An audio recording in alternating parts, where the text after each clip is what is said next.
A person's prized possession was taken away from them during a hurricane, but 2 decades later, their Bible was returned. Mamie Baugh has more.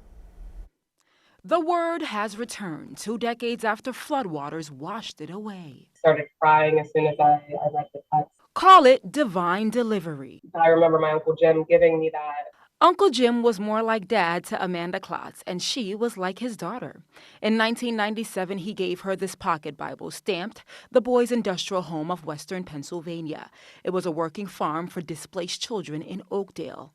You see, Uncle Jim was an orphan. He was adopted by Klotz's great-grandparents and became part of the family.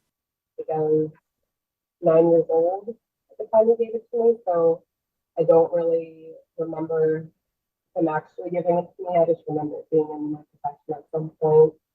Then Hurricane Ivan invaded in 2004. Communities were reduced to pieces. Klotz's home stood at what is now a parking lot on Noblestown Road, near the police and fire departments.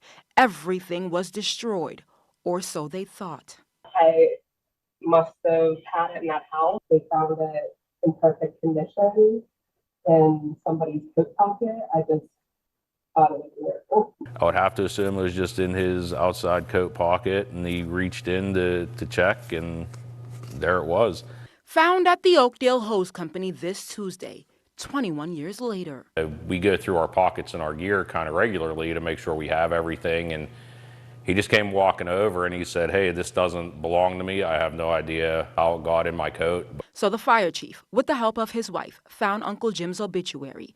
They then got in contact with Amanda. It was all through text, but I think that she was probably shocked that this was actually happening. So Uncle Jim never worked at the fire department. He was a florist. The only relation he would have to the fire department is our house being next to it. Is it a coincidence or heaven sent? I've spent my entire life in this building. My dad was a fire chief here, way back, and I literally grew up here, and I can guarantee you this book was never here. How do you think it got here? That I don't know. That's the million-dollar question. Some questions don't have answers, except that maybe it all happened in God's perfect timing.